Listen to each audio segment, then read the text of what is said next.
Breaking news చూస్తున్నాం. నెల్లూరు జిల్లా కందుకూరులో ఘోర రోడ్డు ప్రమాదం చోటు చేసుకుంది. చాకిచెర్ల వద్ద ఎదురుగా వస్తున్నటువంటి వ్యాన్ ని ఓ లారీ ఢీకొట్టింది. అయితే ఈ ప్రమాదంలో ఒకే కుటుంబానికి చెందినటువంటి ముగ్గురు కూడా స్పాట్లను మరణించారు. మరో 7గురికి చాలా తీవ్రంగా గాయాలయ్యాయి. వారందరినీ కూడా ఆసుపత్రికి తరలించారు. మరొక ఇద్దరి పరిస్థితి విషమించడంతో నెల్లూరు ఆసుపత్రికి తరలించినట్టు తెలుస్తోంది. సో పిడుగురాల నుంచి తిరుమల దర్శనానికి వెళ్తుండగా ఈ ప్రమాదం చోటు చేసుకుంది. తెల్లవారుజామున 5 గంటల సమయంలో ఈ ప్రమాదం జరిగింది. ఘటనపైన మంత్రి డోలా శ్రీ బాల వీరాంజనేయ స్వామి దిగ్భ్రాంతి వ్యక్తం చేశారు. సో ప్రమాదం ఎలా జరిగిందన్న దాని కోణంలోనే పోలీసులు దర్యాప్తు చేపడుతున్నారు. మృతులు వెంకట నరసమ్మ, సుభాషిని, అభిరామ్గా గుర్తించారు పోలీసులు. వీరంతా తిరుమల దర్శనానికి వెళ్తూ ఉన్నారు. తిరుమల దర్శనానికి వెళ్తూ ఉండగా పిడుగురాళ్లకు సమీపంగా ఈ ప్రమాదం చోటు చేసుకుంది. కందుకూరు దగ్గర ఈ రోడ్డు ప్రమాదం జరిగింది. చాకిచెర్ల వద్ద ఎదురెదురుగా వస్తున్నటువంటి వ్యాన్ని ఓ లారీ ఢీకొట్టింది.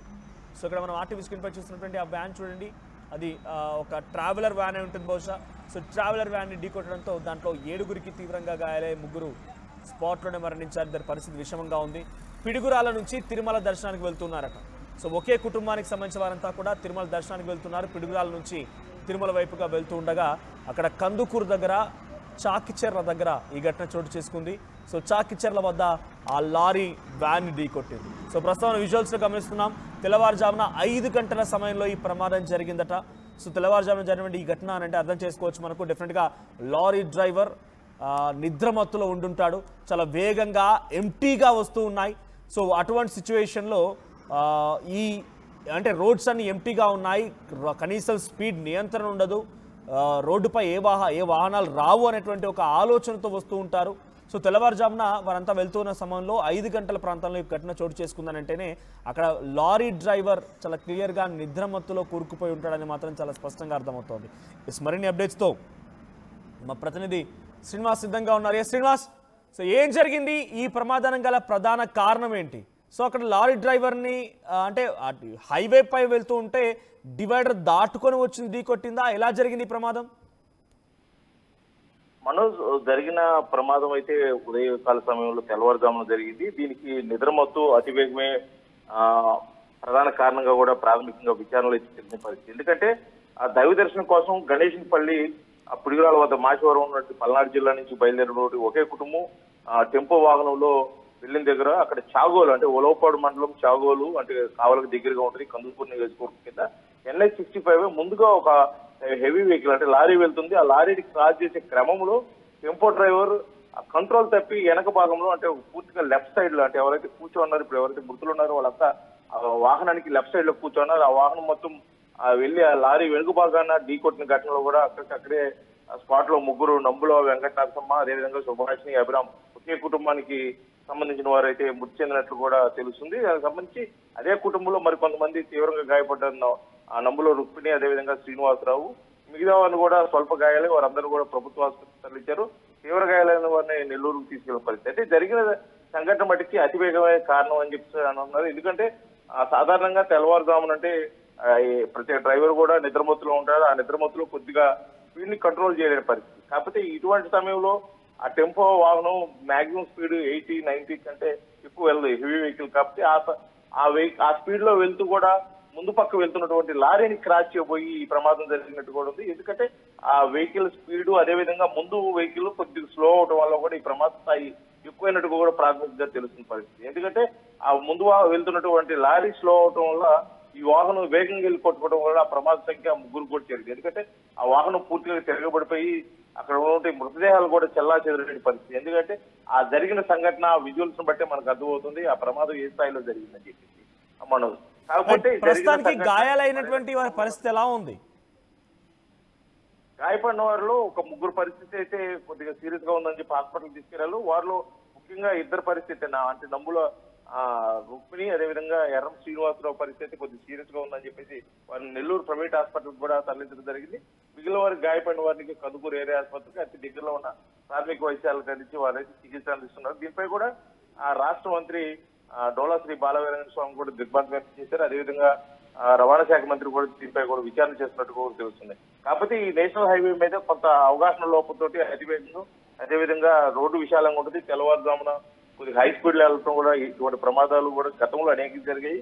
కానీ ఈ ప్రమాదాలు అరికట్టడం కోసం నేషనల్ హైవే వాళ్ళు కానీ ఇటు పెట్రోల్ పోలీస్ శాఖ వారు కానీ అదేవిధంగా ట్రాన్స్పోర్ట్ అథారిటీ కానీ ఎన్ని ప్రయత్నాలు చేసినప్పుడు కూడా ఇటువంటి ప్రమాదాలు అయితే అరికట్టిన పరిస్థితి.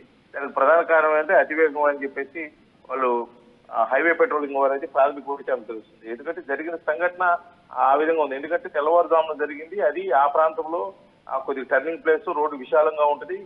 కొంత దూరం పోతే కావలికి వెళ్ళే ప్లేస్ లో కూడా సాధారణంగా అతివేగం కారణం అయి ఉండొచ్చు అని చెప్పేసి కూడా చెప్తున్నారు. కాకపోతే ఈ ఉలవపాడు మండలం చాగోలు వద్ద జరిగినటువంటి ఈ ప్రమాదంలో ఒకే కుటుంబంలో ముగ్గురు మృతి చెందడం, దానిలో చిన్నారు కూడా ఉండటం కూడా చాలా బాధాకరమైన విషయం అని చెప్పేసి కూడా స్థానికంగా ఉన్న నాయకులు కానీ అధికారులు కానీ కొద్దిగా దిగ్భ్రాంతి వ్యక్తం చేస్తున్నారు.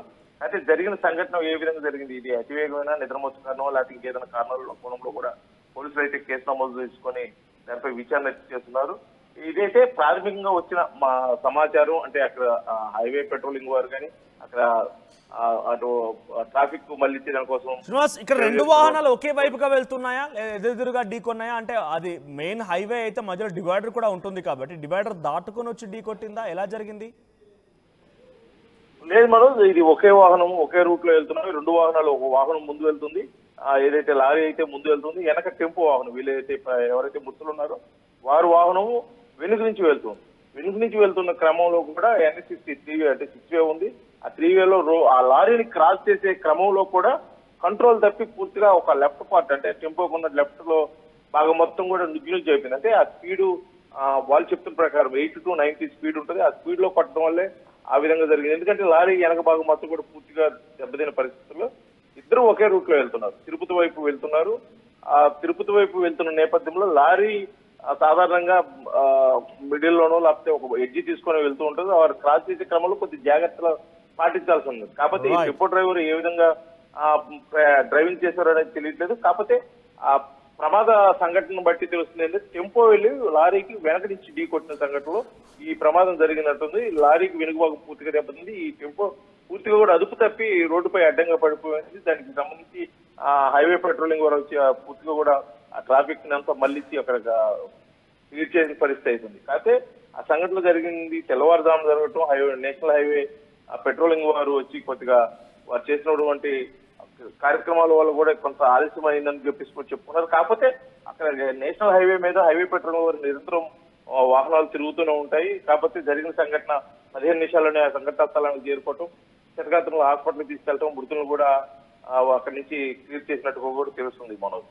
కాకపోతే ఈ ప్రమాదానికి మెయిన్ కారణం అంటే ఈ ప్రమాదం ఇలా జరిగిందనే కారణం చూసుకున్నట్టయితే ప్రాథమికంగా మనకు లభించిన ఆధారాలను బట్టి అతివేగమే నిద్రమత్తు కారణం అయ్యొచ్చు. ఎందుకంటే అతివేగం మీద కూడా లారీని క్రాస్ చేసే క్రమంలో కొద్దిగా కంట్రోల్ ఉంటే క్రాస్ చేసి వెళ్ళిపోవచ్చు. కాకపోతే అతను క్రాస్ చేయలేక లారీ వెనుక భాగంలో ఢీ కొట్టిన దాన్ని బట్టి తెలుస్తుంది ఏంటంటే అతను ఏమన్నా నిద్రమత్తులో ఉన్నారని చెప్పేసి కూడా మనకు అర్థమవుతుంది మనం. Right, thank you Srinivas. So ఏదేమైనా నెల్లూరు జిల్లా కందుకూరులో ఈ ప్రమాదం చోటు చేసుకుంది. చాకిచెర్ల వద్ద ఒకే వైపుగా వెళ్తున్నటువంటి ఈ వాహనాలు వెనక నుంచి టెంపో వాహనం లారీని ఢీకొట్టింది. అయితే ఒక్కసారిగా లారీని ఢీకొట్టడంతోనే తలకిందులైపోయింది.